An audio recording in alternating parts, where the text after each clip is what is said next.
3, 2, 1, action! It's got to be.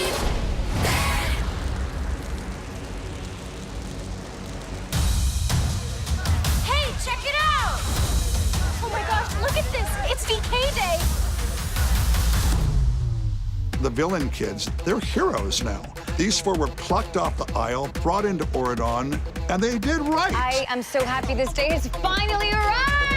In the first film, they were kind of like bad with the intentions of hurting the good people. In the second film, they think maybe we're only good. And in the third film, it's like, no, you can be everything. We are no longer ashamed of where we come from. We're back in their neighborhood, waking up the aisle and bringing the good news. We're basically telling all the villain kids we all are gonna be able to get our chance now. So that's sort of where we start out. Come on. I think that Mal's relationship is changing with everyone because Mal's relationship with herself is changing so immensely. Well, her relationship with Evie is the same. She's her best friend, but as well, she has to get some space from her. She has to get space from Jay and Carlos and basically become the person who she was meant to be. For 16 years, I had nothing. Since you last saw Jay, he really, I think, has found his place and found his meaning of what he wants to do and who he is as a person. He's becoming a man.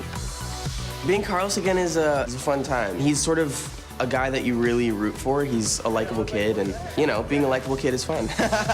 One of my favorite parts about Evie is her generosity and how big her heart is now. Everything she does is kind of guided by that, and you really get to see that in D3. Here they come. Mal and Ben are madly in love. And yeah, you propose. You get all lovey-dovey. Yeah, I do. There's a real vulnerability to Ben, which allows the room and the space for Mal to be awe-inspiring. Mal's a dragon. She has to have somebody who's very soft, sweet, and sensitive, and that's what Ben is for her. Down on my knees.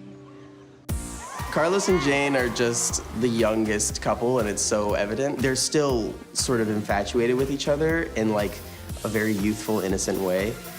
And it's awesome because Mal and Ben have this sort of sophisticated relationship, and Carlos is still like stressing about Jane's birthday, like, oh, I hope I get her something good for her birthday. So it's a fun relationship, and you definitely root for them. It's fine. You know what? I can remake it. It's cool. It's fine. So as we know, Evie and Doug have been very close since the first movie, but, you know, they're in that moment in a relationship where you don't know if the other person loves you. Like, does he love me? Does he love me not? You really see her become the teenager that she is and have the breakdown that we all have when we're in love for the first time.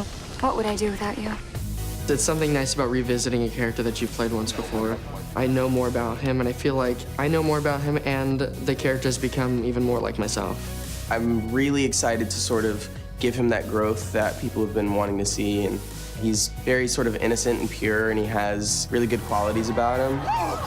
I am so sorry. I am so sorry. As an actor portraying a character, I've always felt I had a really good handle on Mal. She's probably my favorite character that I've ever played. So it's incredible to be able to come back and show them where Mal goes next. Feels wonderful. Feels like a great privilege. My mom always says that friends are the family that we choose. And I think that is exactly who the VKs are. In times of need or in times of crises, you always kind of see them come together. You get so invested, you fall in love with these people, and you feel like you live in this world with them, and you want to, as an audience member, be let in on the rest of it. And I feel like the third one is really like a big step into the rest of it. 3, 2, 1, action! It's got to be.